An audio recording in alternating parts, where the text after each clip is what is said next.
There is one question that I get asked more than any other, at least 20 times more than any other question. And today I'm going to finally address that question, as well as some of the other more commonly asked questions. I went through my comments on my YouTube videos. I pulled out a handful of the most common ones. If you enjoy this, let me know. If you enjoy this type of format, let me know. I may do more of these as we go down the road. The first one I want to talk about, and this is actually not a commonly asked question. It's the first time I've been asked this question, and this was off of the video I posted last week about my ideas, my thoughts on changes that the ACL, ACO could make to cornhole, kind of the cornhole is broken video I did. And this comment, I read this and I paused.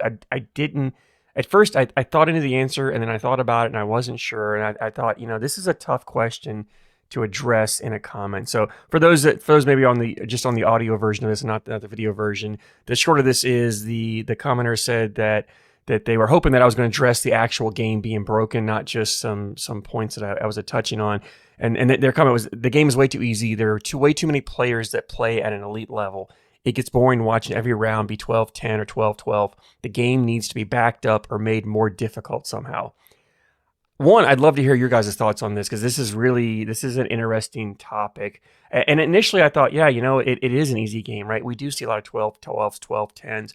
But then this week has been the ACL World Championships, and I've watched as much of the streaming as I was able to watch. And as I'm watching it, I'm thinking about this in the back of my mind and realizing that we get that perception that the games are 12-12, 12-10, and you'll see a match, you'll see a tournament, and someone will shoot an 11. One of these pros will shoot an 11 plus PPR over the course of that game, that match. But watching it, it's different if it was a 12-12 rounds and they were just sliding bags in the hole every round.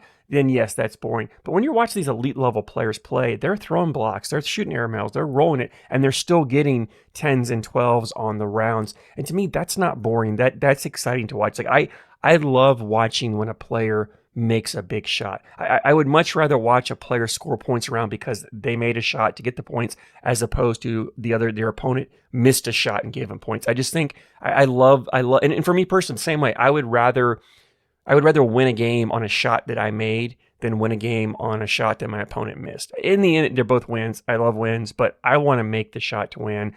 I don't want to win off of someone else's mistake or bad shot.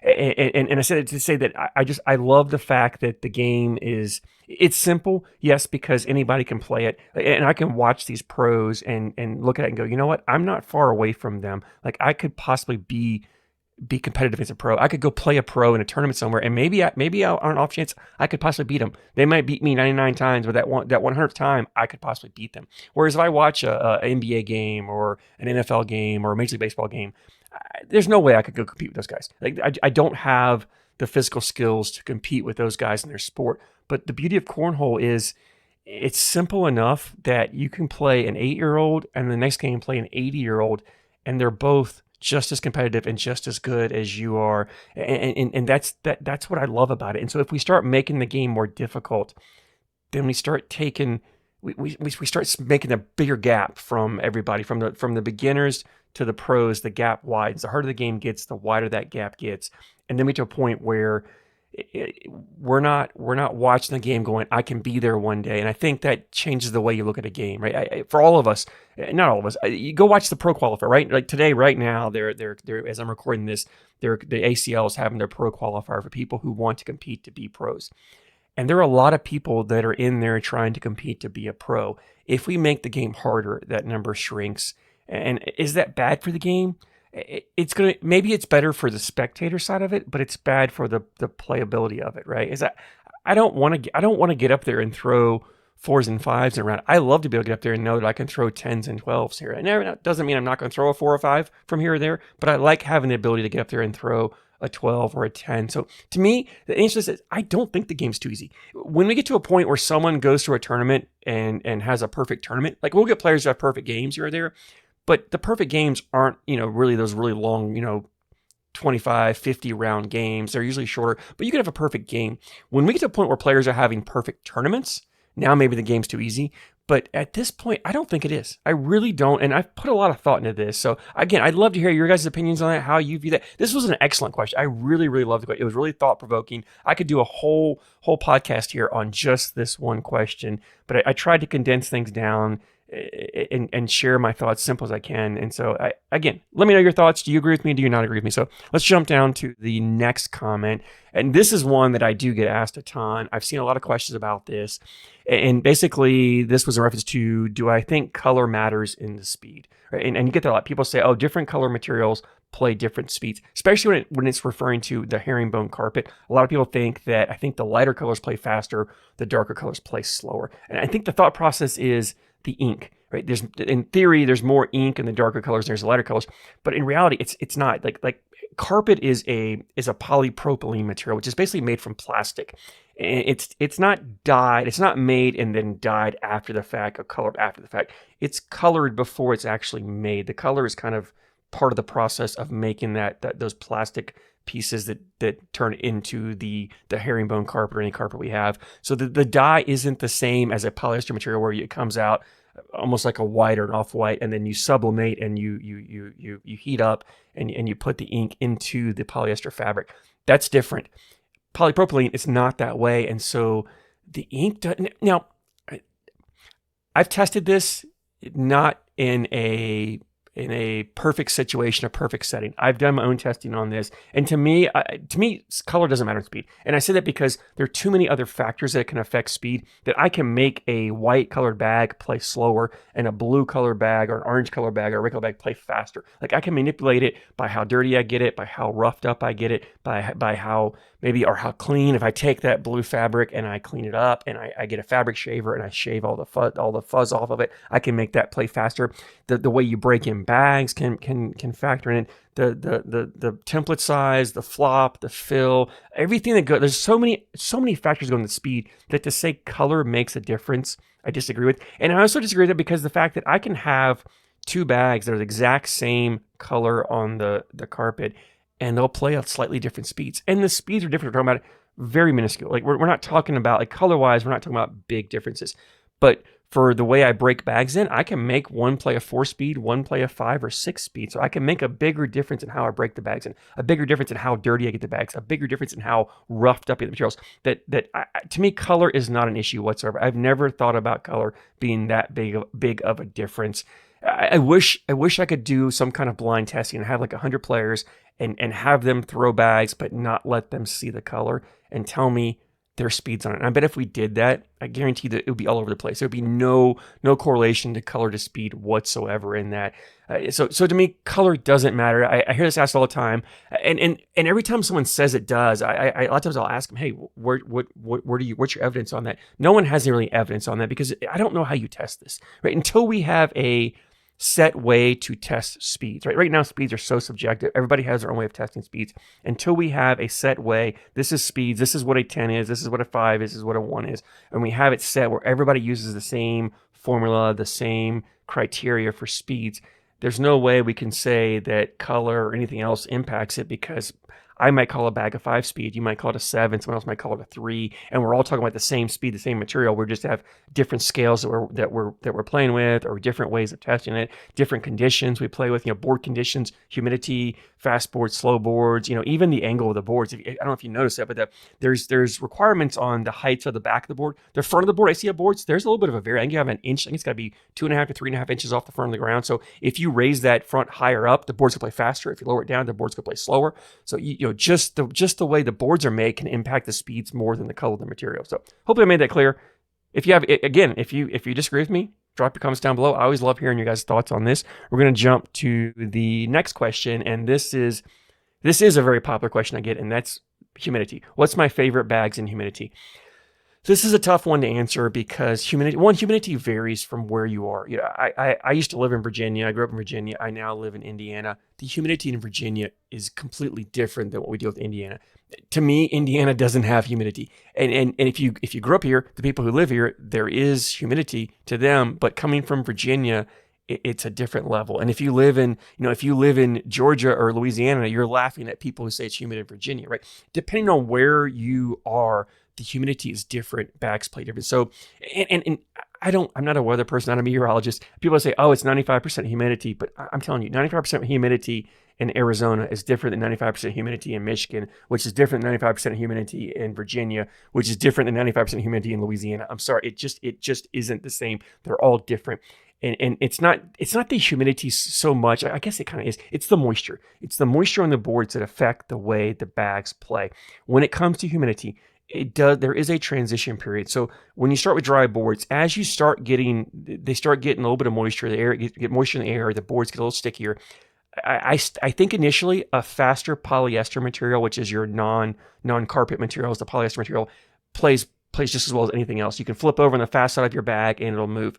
As you progress into that, from lighter into that medium humidity, that's when you've got to start stepping away from that polyester material and going to a hybrid style material. In the light humidity, the hybrid plays well. That's why I like hybrid materials, because as it transitions from dry to the light humidity to that medium humidity, you can still throw hybrid materials throughout that. As you go from that medium to that heavy humidity and you start getting to the point where you pick your bags up and you feel moisture, the bags start feeling wet, that's when I want to pull out carpet. That's when that polypropylene material, because again, it's a plastic material. It doesn't absorb the moisture like a polyester does. That's when that material starts to shine and it actually will start playing. The more moisture on the board, the faster that material will get for most cases. And that's when I switch over to carpet materials. You just got to figure out what level of humidity. And again, people will tell me, oh, we have heavy humidity, but your heavy humidity might be someone else's medium humidity, right? So there's different levels, and you've got to find what's best for you. The other thing is your throw style. If you're one of those players who plays on a faster bag on dry conditions, you have that higher arc, that softer landing bag, there is no bag that's going to play well for you in humidity. You have to have a little bit of it. You have to have at least a normal flight or even a little bit lower trajectory, harder throw, slightly harder throw to get bags to slide and move in humidity. If you have that high arcing throw, I don't care what bag you get. I don't care how fast the materials you get. It's just not going to move that well for you in humidity. You're just going to have to land the bag deeper on the board so it doesn't have to slide as far to make it to the hole. So throw styles make a big difference. Boards as well. Like certain boards are affected more by humidity, and it has to do with the finishes. Whatever finish they use on the boards, some boards are more affected than others. Like when my first set of boards I put a polyacrylic coating I put on the boards on the top surface, and those boards, they change so much throughout humidity. Now these Cornell Solution boards I use with the direct UV printing on them, they don't change as much. They have you'll get a slight change variation as conditions change, but they stay pretty consistent. So quality boards also make a difference. If you get high quality boards, you're not going to have those big swings in board speeds as much as you would on some of the more homemade boards or some of the cheaper boards out there as well. So to wrap this up, I guess, is for humidity. When it comes to humidity, I typically favor a hybrid material for most of it, but I always have a true carpet bag that I pull out when it just gets to be the really, really damp moisture on the board that I pull out. Even in a little bit of a light rain, a carpet material will play better than most polyester materials out there. So hope that answers your question on that. We're going to go to this next question that I have here. And this is something I've been getting more frequently, because as I talk about liners, the people ask me all the time about, oh, the bag company says they have a liner in their bag. You didn't mention it in your video. Rule of thumb for me, and if you watch my videos, this will kind of help guide you. If a bag has most herringbone carpet bags have liners in them. They have to have some kind of liner, some kind of backing behind there. I think almost every company puts something in there, because if they don't, that herringbone material is so fragile, it'll stress, it'll stretch out, it'll split open. You have to have a liner or a backing in there of some sort. Not every liner is one that's going to improve performance, enhance performance. So if I don't talk about the liner in the bag, it's probably because I didn't feel like it was a performance enhancing liner. I felt like it was more just a liner to be there to protect the material. I typically only address the liner if it's that super slick material like you find in B3, True Cornhole, Southwest uses it in some of their bags as well. You get that really super slick material. I really feel like that is a performance enhancing material. I will mention that when I come across that. On the other extreme, if it's a material that I think almost hinders the performance, I'll also mention it. Like I remember the Local Hustler, I think it was, had a really thick, it was like a suede material, I think, or some really super thick material on the liner. I didn't like it. The Lucky Bags Lucianos, which I need to re-review those. I got to put that on I got to make a note of that. So I need to review it, because when they first rolled out those Lucky Bag Lucianos, I reviewed those. I had the release edition bags, and someone told me they actually put two herringbone materials together. It was a double thick material, but it was just super thick. I did not like it. From my understanding, they have changed that bag now, so I need to go back and re-review that to give that a fair review. But when there's a material in there that I think is just too thick or hurts performance, I'll tell you. Or if it's a material that's going to improve performance, I'll tell you. But if it's just a liner to be a liner to protect the material, and I don't think it really impacts performance, I don't mention that. So that's kind of rule of thumb to go by. If you don't hear me talking about a liner, that's probably that's wise. I don't really think it's worth talking about, even though they may have a liner in there. And then this last one here, as you'll see right here, I get asked this 20 times more than any other question out there. And it's a variation of it. It's my top 10 bags, my top 5 bags, rank bags. Hey, what are your favorite bags? I get this so many times. And I just went through my YouTube comments and pulled some of these out. I mean, there's way more than these out here. I could have filled this whole screen up 10 times over with some form of this question. And I want to address this the best that I can. First, I'm going to say, if you're on Facebook, check out the Cornhole Bag Breakdown group. Scott Martin has a group there. He does bag reviews on Facebook, and he has a spreadsheet that he updates somewhat regularly that he ranks his bag. He lists them in order from his rankings, and he kind of changes them as he goes along. New bags come in. Does an amazing job. I have total respect for that because that is not easy. And that's one reason why I don't do it, because ranking bags is very difficult without just in general. Just to say, here's an overall rank, this bag versus, bag A versus bag B. Like, I don't know what bags I got here. Now here, we've got these Rocket bags, Bring It, and this Frontline Duo from Templar Cornhole. These are two completely different bags. We got a slower carpet bag. This is kind of a little bit of a mid to faster material in these bags. The situations where this Bring It bag is great, this Frontline Duo is probably not the bag I want to use. But the situation where I want to use this Frontline Duo, this Bring It bag is not the best bag for that situation. So they have different places in the game and different situations I want to use them. And so how do I rank one better than the other when, if I want to play a dirty, sticky style game, I want this Bring It bag. If I want to run bags in the hole, I want this Frontline Duo bag. And so they both excel. And that's the problem I run into when I'm doing reviews like this, or when I'm trying to rank bags is, what situations, because for me, I play situational cornhole. I play how am I playing? If I'm struggling to play, I want a bag I can run the hole with. I don't want to play, because playing a dirty style game is harder. Throwing blockers up there and then getting around them and then collecting them is a harder game than just running bags in the hole. So if I'm struggling, if I'm off on my game, I want a bag that I can just get up there and run bags in the hole. And bags that you run in the hole are going to be a little more forgiving. They're going to, if you get them up near the hole, they tend to go in easier. They don't take as much work to get in there. So, and don't hear what I'm saying. If you like to run bags, I'm not saying you're not as good of a player as someone who does it. I'm just saying for most players, that hole running style game is an easier game, less stressful game. But if I'm on my game and if I'm playing really well, I want a dirty, sticky bag. I want a bag because I want to cause chaos. I want to cause congestion. I want to make my opponents sweat. I want to make them think about every throw. I don't want them just to get up there and just slide in the hole. I want to make them figure out, how can I get this bag in the hole, because that's going to lead to more mistakes. And if I'm confident in the way I'm playing, knowing that at the end I can clean up my bags, I can push through my blocks, I can bring them in, I can hit my air mails, I can throw my cuts, whatever, then I want to play that dirty style game, and I need a bag that does that. And so on those situations, those stickier bags are going to rank higher than the faster bags, not because they're better, but because they fit the style of game I want to play better at that moment. The other thing is board conditions, right? As I talked about humidity before, right? If it's humid out there, certain bags are great on dry boards. Like you take that Surefire or that linen slow side material, they're great on dry boards, fast boards, but when it gets moisture on the boards, they're awful. They're one of the worst materials to use when you have moisture and humidity that you're dealing with. And so when you rank those, where are you ranking? Are you ranking everything on dry boards? But then do I have to put a separate ranking out for humid boards? I have to put a separate ranking out for windy days. I put a separate ranking out for indoors, one for outdoors, one for when I play dirty style, when I want to play hole running, and then the other thing is opponents. Like, I choose bags based on my opponents, right? I want to play to my opponent's weaknesses. So if I know I have a player who's playing with me who struggles pushing through blocks, I'm putting a blocker up as much as I can. I want to make them do something they're not comfortable doing. If I have a player that I know is great at shooting airmails, I don't want to give them airmails. I want to put back, I may throw a blocker, but it's going to be hanging in the hole. So if they hit an airmail, they're dragging my bag in. I don't want to give them the clean airmail. I want to give them a harder airmail or backside airmail or something, or make them think about it. Or I want to make them throw back blocks. I want to make them do something they're not comfortable doing. If I got a player who loves to throw roll shots, right? But I'm not giving them a bag they can roll over. I don't want them to play their strengths. I want them to run bags with me because I believe, okay, I can outrun them. If that's their strength, then I'm going to play to their weakness. And so ranking bags, it varies from day to day, from game to game, from my opponent, from how I'm playing. And so for me, I just can't rank bags.